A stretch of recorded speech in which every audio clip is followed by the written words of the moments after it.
एक देश जो युद्ध के मैदान में भारत से नहीं जीत सका, उसने एक ऐसा हथियार चुना जो दिखता नहीं था, महसूस होता था।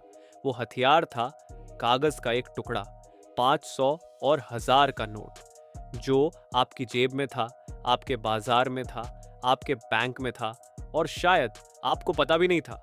आज हम बात करेंगे उस पूरे षड्यंत्र की जिसमें पाकिस्तान की सबसे ताकतवर खुफिया एजेंसी आईएसआई ने भारत की अर्थव्यवस्था को अंदर से खोखला करने की कोशिश की। नकली नोट कैसे बनाए जाते थे, कैसे भारत में पहुंचाए जाते थे, कहां इस्तेमाल होते थे, भारत को कितना नुकसान हुआ और आखिरकार भारत ने इस पूरे गोरख धंधे को कैसे बंद किया, यह सब आज इस वीडियो में। बात शुरू होती है पाकिस्तान के उन शहरों से जिन्हें दुनिया साधारण मानती थी। कराची, लाहौर, पेशावर और पाक अधिकृत कश्मीर का मुजफ्फराबाद। इन्हीं शहरों में आईएसआई ने ऐसी छापे खाने स्थापित की थीं जहां भारतीय नोटों की हूबहू नकल तैयार होती थी। सरकारी प्रेस जो खुद पाकिस्तान की मुद्रा छापती थी, उसी कागज पर भारतीय नोट भी बनाए जाते थे। यही वजह थी कि राष्ट्रीय जांच एजेंसी यानी एनआईए ने जब जांच की तो पाया कि नकली भारतीय नोटों और असली पाकिस्तानी नोटों का कागज एक ही था। इन नकली नोटों में वाटरमार्क था, सुरक्षा धागा था, रंग बदलने वाली स्याही थी, यानी वो सब कुछ जो असली नोट में होता है।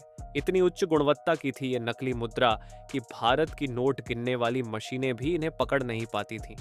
नोट इतने असली लगते थे कि आम आदमी तो क्या, बैंक के कर्मचारी भी धोखा खा जाते थे। वर्ष 2017 में जब भारत ने नोटबंदी की तो खुफिया रिपोर्टें आईं कि पाक अधिकृत कश्मीर में 3 नए कारखाने खड़े किए गए, सिर्फ नए 2000 और 500 के नोटों की नकल बनाने के लिए। यह दिखाता है कि आईएसआई इस काम को कितनी गंभीरता से लेती थी। अब असली सवाल यह है कि ये नोट पाकिस्तान से भारत तक आते कैसे थे। सीधे सरहद पार करना मुश्किल था। शना इसलिए आईएसआई ने एक बहुस्तरीय तस्करी का जाल बुना। पहला रास्ता था बांग्लादेश का। कराची से पीआईए की उड़ानें ढाका जाती थीं। वहां पाकिस्तान के दूतावास के कर्मचारियों और स्थानीय दलालों के जरिए ये नोट पश्चिम बंगाल की सीमा तक पहुंचाए जाते थे। मालदा और मुर्शिदाबाद जैसे सीमावर्ती जिलों में कंटीले तारों के पार पैकेट फेंककर या नाव से नदी पार कराकर ये नोट भारत में घुसाए जाते थे।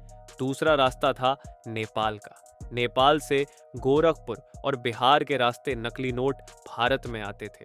तीसरा रास्ता था दुबई, थाईलैंड, मलेशिया और श्रीलंका जैसे देशों का, जहां से समुद्री मार्ग या हवाई मार्ग से ये नोट भारत पहुंचते थे। और सबसे चौंकाने वाली बात यह थी कि बांग्लादेश में पाकिस्तान के उच्चायोग के राजनयिक इन नकली नोटों की खेप को राजनयिक आड़ में ले जाते थे, यानी वह थैलियां जिन्हें कोई खोल नहीं सकता। कश्मीर में घुसपैठ करने वाले आतंकवादियों को भी निर्देश था कि वे अपने साथ नकली नोटों की एक निश्चित मात्रा लेकर आए, यानी जिहाद और आर्थिक विध्वंस दोनों एक साथ। भारत में पहुंचने के बाद ये नोट सीधे बाजार में नहीं जाते थे। पहले इन्हें एक छुपे हुए नेटवर्क के जरिए बदला जाता था। 2 नकली रुपये देकर एक असली रुपया मिलता था, यानी आधी कीमत पर असली पैसा। फिर ये असली पैसे अवैध हथियारों की खरीद में, नशीले पदार्थों की तस्करी में और लश्कर तैयबा तथा जैश ए मोहम्मद जैसे आतंकी संगठनों की फंडिंग में इस्तेमाल होते थे। बाकी बचे नकली नोट खुले बाजारों में, सब्जी मंडियों में, छोटी छोटी दुकानों में चला दिए जाते थे। उत्तर प्रदेश, बिहार, पश्चिम बंगाल और महाराष्ट्र में इनकी सबसे अधिक पकड़ हुई। आम आदमी को पता ही नहीं था कि उसकी जेब में रखा नोट असली है या नकली। यह नुकसान सिर्फ आर्थिक नहीं था, यह राष्ट्रीय सुरक्षा का संकट था।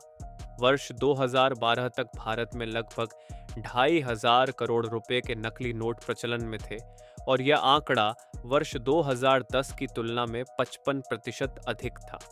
कोलकाता के भारतीय सांख्यिकी संस्थान के अनुसार हर समय 400 करोड़ रुपए के नकली नोट बाजार में घूमते रहते थे और हर साल 70 करोड़ रुपए के नए नकली नोट ताज़ा इंजेक्ट किए जाते थे। वर्ष 2011 से 2015 के बीच सरकार ने 26 लाख से अधिक नकली नोट पकड़े, जिनकी कुल कीमत 167 करोड़ रुपए थी। लेकिन जो पकड़े गए वो तो बस हिमखंड की नोक थी। असली संख्या कहीं अधिक थी। जब बाजार में नकली नोट पड़ते हैं तो मुद्रास्फीति बढ़ती है, रुपए की विश्वसनीयता घटती है और आम नागरिक की बचत का मूल्य खत्म होने लगता है। और सबसे बड़ा नुकसान, आतंकवाद को मुफ्त की फंडिंग मिलती रहती है। और फिर आया 8 नवंबर 2016 की वह रात, जब प्रधानमंत्री नरेंद्र मोदी ने 500 और 1000 के नोट रद्द करने की घोषणा की। नोटबंदी ये सिर्फ काले धन पर प्रहार नहीं था, यह पाकिस्तान की उस मशीनरी पर सीधी चोट थी जिसे बनाने में वर्षों लगे थे। रातों रात पाकिस्तान के पास जमा हजारों करोड़ के नकली नोट बेकार कागज बन गए। लेकिन इसके साथ ही भारत ने नए नोटों में ऐसी सुरक्षा परतें जोड़ी जिन्हें पाकिस्तान के लिए नकल करना लगभग असंभव था। नए 500 रुपए और 2000 रुपए के नोटों में नैनो तकनीक, विशेष स्याही और जटिल सूक्ष्म मुद्रण थी जो पाकिस्तान की क्षमता से परे थी। राष्ट्रीय जांच एजेंसी ने पूरे देश में FICN नेटवर्क को ध्वस्त करने के लिए बड़े बड़े अभियान चलाए। सीमा सुरक्षा बल और सशस्त्र सीमा बल को बांग्लादेश और नेपाल की सीमाओं पर सर्वोच्च सतर्कता पर तैनात किया गया। बांग्लादेश में पाकिस्तानी राजनयिकों को उनके देश के नकली नोट अभियान में संलिप्त पाए जाने पर निष्कासित कराया गया। उस वक्त गृह राज्य मंत्री किरेन रिजिजू ने कहा था, हमने नकली भारतीय मुद्रा की पाकिस्तानी दुकान बंद कर दी है। इसके साथ ही भारतीय रिजर्व बैंक ने नए नोटों में ऐसी उन्नत सुरक्षा परतें जोड़ी जिन्हें दोहराना पाकिस्तान की तकनीकी क्षमता से बाहर था। नैनो स्तरीय सूक्ष्म मुद्रण, जो विशेष रंग परिवर्तन स्याही और नई पीढ़ी के जालसाजी रोधी धागे।